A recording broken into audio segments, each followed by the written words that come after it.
नमस्कार दोस्तों, अगर आप भी आरआरबी एनटीपीसी ग्रुप डी की तैयारी कर रहे हैं तो ये वीडियो आपके लिए बेहद ज़रूरी है। तो आज के सेशन में हम जीके जीएस का टॉप ऐसे 35 एमसीक्यू लेकर के आए हैं जो आपके एनटीपीसी एंड ग्रुप डी के एग्ज़ाम में पिछले 10 वर्षों से बार बार रिपीट किया जा रहा है।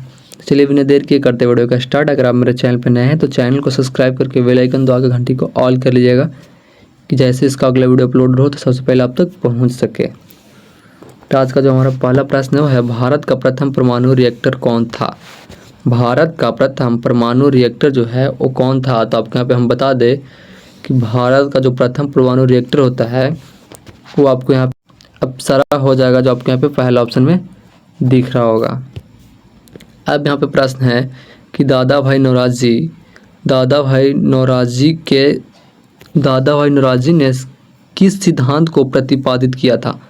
दादा भाई नौरोजी ने किस सिद्धांत को जो है वो प्रतिपादित किया था? तो कौन सा सिद्धांत को प्रतिपादित किया था दोस्त? तो यहाँ पे आपको करेक्ट आंसर जो है वो सी हो जाएगा। निर्गमन का सिद्धांत क्या है? निर्गमन का सिद्धांत, जो आपको यहाँ पे तीसरा ऑप्शन में निर्गमन का सिद्धांत दिख रहा होगा।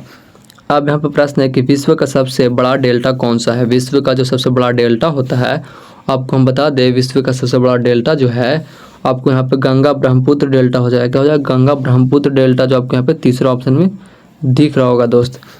अब यहाँ पे प्रश्न है कि मानव शरीर में सबसे बड़ी ग्रंथि जो है वो कौन सी है? मानव शरीर में सबसे बड़ी ग्रंथि जो है आपको यहाँ पे लीवर हो जाएगा, जिसको हम लोग यकृत भी बोलते हैं, जो आपको यहाँ पे दूसरा ऑप्शन में दिख रहा होगा। आपको दूसरा ऑप्शन करेक्ट आंसर सही हो जाएगा। अब यहाँ पर जो प्रश्न है वो है, वंदे मातरम गीत जो है वो किस उपन्यास से लिया गया है? बिल्कुल ही मोस्ट इम्पोर्टेंट क्वेश्चन है दोस्त कि वंदे मातरम गीत जो है आपको यहाँ पे वो किस उपन्यास से लिया गया है? तो वंदे मातरम गीत जो है आपको यहाँ पे आनंद मठ से लिया गया है, जो आपको यहाँ पे पहला ऑप्शन में आनंद मठ दिख रहा होगा। अब यहाँ पे प्रश्न है कि लाल बहादुर शास्त्री ने जय जवान जय किसान का जो नारा है वो कब दिया? लाल बहादुर शास्त्री ने जय जवान जय किसान का नारा तो दिया, यहाँ पे आप लोग देख सकते हैं जय जवान जय किसान का नारा दिया, बट यहाँ पे पूछ रहा है कि कब दिया था। लाल बहादुर शास्त्री ने जय जवान जय किसान का जो नारा है आपको यहाँ पे वो 1965 में दिया था। कब दिया था? 1965 में दिया था, जो आपको यहाँ पे तीसरा ऑप्शन में दिख रहा होगा। अब यहाँ पर प्रश्न है कि इंडिया पुस्तक किसने लिखी थी? इंडिका पुस्तक जो है वो किसने लिखी थी? तो इंडिका नामक पुस्तक जो है दोस्त आपको यहाँ पे हम बता दें कि मेघास्थिनी जी ने लिखा था। किसने? मेघास्थिनी जी ने लिखा था, जो आपको यहाँ पे दूसरा आंसर करेक्ट सही हो जाएगा। अब यहाँ पर प्रश्न है कि अंतरिक्ष में जाने वाली पहली भारतीय महिला कौन थी? बिल्कुल ही मोस्ट इम्पोर्टेंट क्वेश्चन है कि अंतरिक्ष में जाने वाली जो पहली महिला थी भारतीय, वो कौन थी? तो आपके यहाँ पे करेक्ट आंसर जो है वो हो जाएगा कल्पना चावला हो जाएगा। क्या हो जाएगा? कल्पना चावला, जो आपके यहाँ पे ए करेक्ट आंसर हो जाएगा। कल्पना चावला जो है वो अंतरिक्ष में जाने वाली पहली भारतीय महिला थी, इसलिए आपको यहाँ पे करेक्ट आंसर ए हो जाएगा। अब यहाँ पे प्रश्न है कि कौन सा ग्रह लाल ग्रह कहलाता है? तो आपको हम बता दें कि मंगल ग्रह का जो है, जो ए में आपको दिख रहा है, ए में मंगल ग्रह को जो है वो लाल ग्रह के भी नाम से हम लोग जानते हैं, इसलिए आपको करेक्ट आंसर जो है वो ए हो जाएगा। अब यहाँ पर प्रश्न है कि चक्रवात किस क्षेत्र में अधिक स्रावित होते हैं? चक्रवात किस क्षेत्र में जो है वो अधिक सक्रिय होते हैं? तो आपको हम बता दें चक्रवात किस क्षेत्र में अधिक सक्रिय होते हैं? तो आपको यहाँ पे करेक्ट आंसर जो है वो सी हो जाएगा, उष्णकटिबंधीय क्षेत्र में। किसमें? उष्णकटिबंधीय क्षेत्र में, जो आपको यहाँ पे सी करेक्ट आंसर सही हो जाएगा, उष्णकटिबंधीय क्षेत्र में। अब यहाँ पे प्रश्न है कि संविधान का अनुच्छेद 17 किससे संबंधित है? संविधान में जो अनुच्छेद 17 दिया गया है दोस्त, संविधान में जो अनुच्छेद 17 दिया गया है वो किससे संबंधित है? तो आपको हम बता दें कि अनुच्छेद 17 जो है आपको यहाँ पे वो अस्पष्टता का उन्मूलन से हो जाएगा, जो आपको यहाँ पे दूसरा ऑप्शन में दिख रहा होगा। अब यहाँ पर प्रश्न है कि न्याय आपके द्वार योजना किस राज्य से संबंधित है? न्याय आपके द्वार योजना जो है वो किस राज्य से संबंधित है? तो आपको हम बता दें न्याय आपके द्वार योजना जो है वो आपको यहाँ पे राजस्थान से संबंधित हो जाएगा। किस हो जाएगा? राजस्थान से संबंधित हो जाएगा, जो आपको यहाँ पे करेक्ट आंसर बी हो जाएगा दोस्त। अब यहाँ पे प्रश्न जो है वो है कि डीएनए की जो खोज है वो किसने की थी? तो आपको हम बता दें डीएनए की जो खोज है दोस्त आपको यहाँ पे वाटसन और क्रीक ने किया था, वाटसन और क्रीक ने किया था। जो आपको यहाँ पे पहला ऑप्शन में करेक्ट आंसर आपको दिख रहा होगा, वाटसन और क्रीक। अब यहाँ पे प्रश्न है कि भारत का पहला स्मार्ट सिटी है वो कौन सा घोषित किया गया। भारत का पहला स्मार्ट सिटी जो है वो कौन घोषित किया गया, कौन सा घोषित किया गया दोस्त। तो आपको हम बता दें कि हमारे भारत में जो पहला स्मार्ट सिटी घोषित किया गया वो आपको यहाँ पे भुवनेश्वर हो जाएगा। क्या हो जाएगा, भुवनेश्वर सिटी जो है वो आपको यहाँ पे पहले स्मार्ट सिटी के नाम से घोषित किया गया, इसलिए आपको यहाँ पे करेक्ट आंसर जो है वो सी हो जाएगा दोस्त।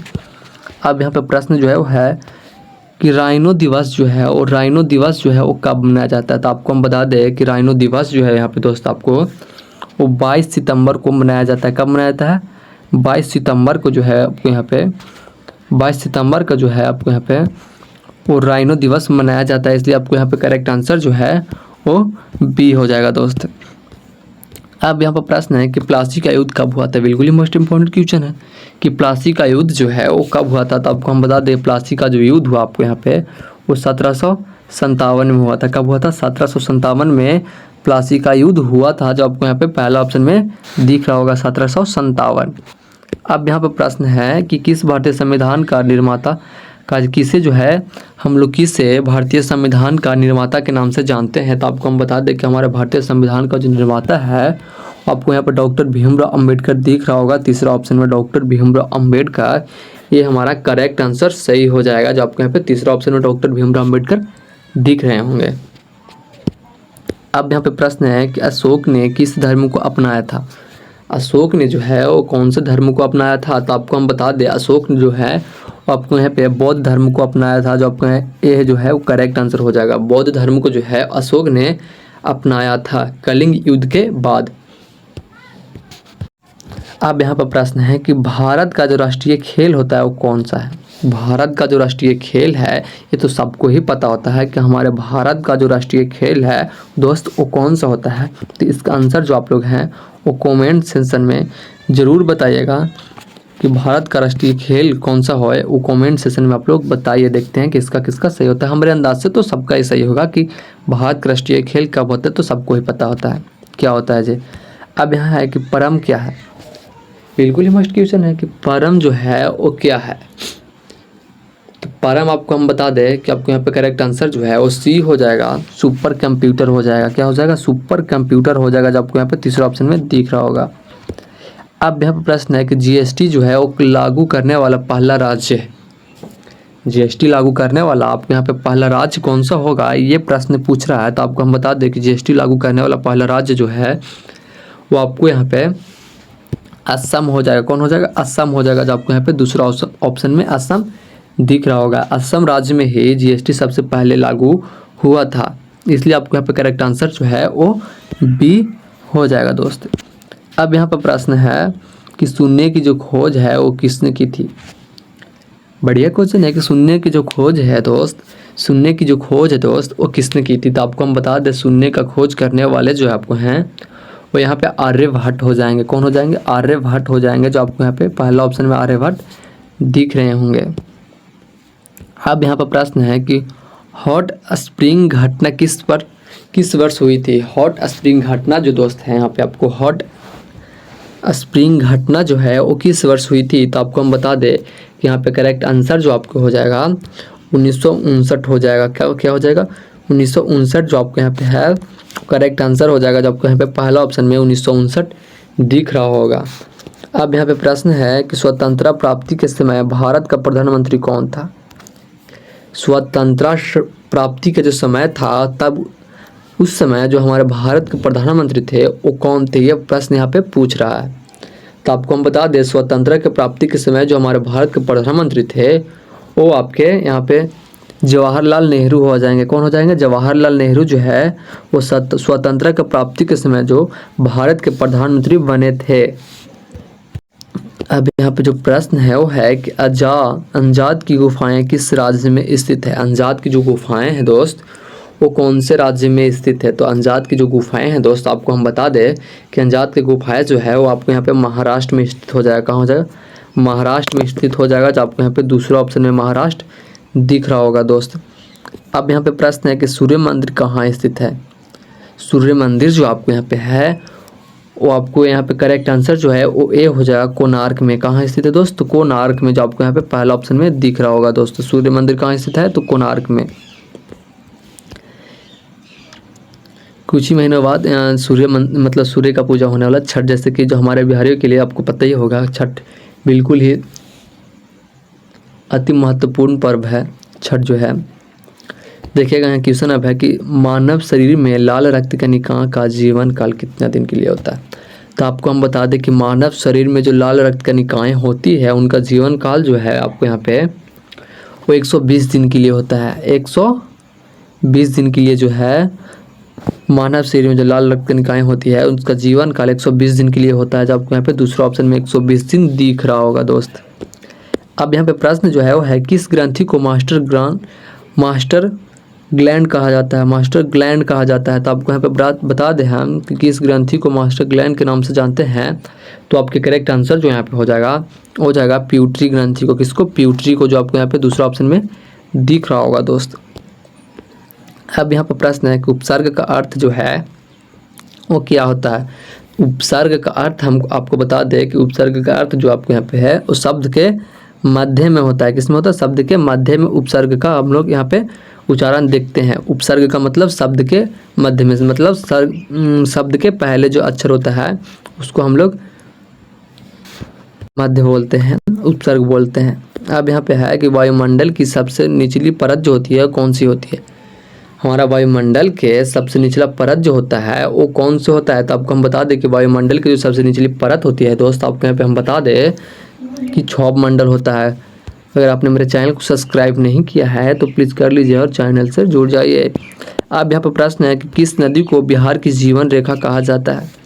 किस नदी को जो है वो बिहार का जीवन रेखा कहा जाता है? तो आपको हम बता दें कि यहाँ पे आपको करेक्ट आंसर जो हो जाएगा 31 के वो सी हो जाएगा, गंगा नदी। क्या? गंगा नदी को जो हम लोग हैं वो जीवन रेखा के नाम से भी जानते हैं। अब यहाँ पे प्रश्न है कि पोलियो किसके कारण होता है? पोलियो जो है दोस्तों यहाँ पे आपको पोलियो जो है वो किसके कारण होता है? तो आपको हम बता दें पोलियो जो है आपको यहाँ पे फफूंद के कारण होता है। किसके कारण होता है? वायरस के कारण जो है वो हम लोग यहाँ पे पोलियो होता है। पोलियो जो है आपको यहाँ पे वायरस के कारण हो जाएगा, जो आपको यहाँ पे तीसरा ऑप्शन में वायरस दिख रहा होगा दोस्त। तीसरा ऑप्शन में आपको वायरस दिख रहा होगा, वायरस के कारण ही पोलियो रोग होता है। अब यहाँ पर प्रश्न जो है वो है कि संविधान में कुल कितने अनुच्छेद में मूल रूप से संविधान में कुल कितने अनुच्छेद थे मूल रूप से? ये यहाँ पे प्रश्न पूछ रहा है कि संविधान में, हमारे भारत का जो संविधान है उसमें मूल रूप से कुल कितने अनुच्छेद हैं? तो आपको हम बता दें कि हमारे भारत संविधान में जो है मूल रूप से वो 395 अनुच्छेद है। कितने हैं? 395 अनुच्छेद है। अब यहाँ पे प्रश्न है दोस्त कि संविधान का जो अनुच्छेद 368 है वो किससे संबंधित है? संविधान का जो हमारा भारतीय संविधान में अनुच्छेद 368 है वो किससे संबंधित है? तो आपको हम बता दें कि हमारे संविधान में जो 368 अनुच्छेद है वो आपके यहाँ पे संशोधन प्रक्रिया के लिए है। किस लिए? संशोधन प्रक्रिया के लिए है, जो आपको यहाँ पे पहला ऑप्शन में दिख रहा होगा। अब यहाँ पे जो प्रश्न है वो है कि भारत का बिल्कुल ही मोस्ट इम्पोर्टेंट और लास्ट क्वेश्चन है कि भारत का पहला राज्य कहाँ रेलवे शुरू हुई थी? भारत में ऐसा पहला राज्य कौन सा है हमारे भारत में जो रेलवे शुरू की गई थी? तो कौन से राज्य में रेलवे शुरू की गई थी सबसे पहले हमारे भारत में दोस्त? तो आपको यहाँ पे हम बता दें कि जो महाराष्ट्र है वहाँ पे आपको भारत में सबसे पहले जो है वो रेलवे शुरू हुई थी। तो कैसा लगा वीडियो कमेंट में ज़रूर बताइएगा। अगर वीडियो अच्छा लगा होगा तो एक लाइक एंड एक कमेंट ज़रूर कीजिएगा। और 35 में से आप कितना मतलब करेक्ट कर पाएँ, कितना सही कर पाएँ उसका भी आप लोग यहाँ पे लिख दीजिएगा कमेंट सेक्शन में कि 35 में से 35 मारे या 30 मारे या 20 मारे, ये ज़रूर लिखिएगा। अगर वीडियो अच्छा लगा होगा तो कमेंट में यस लिखिएगा क्या और बोलिएगा कि अगले वीडियो और चाहिए तो हम और आपके लिए लेकर के आएंगे। और ऐसे भी मतलब अपलोड करवाएंगे हम, तो चैनल को सब्सक्राइब करके चैनल से जुड़ जाइएगा।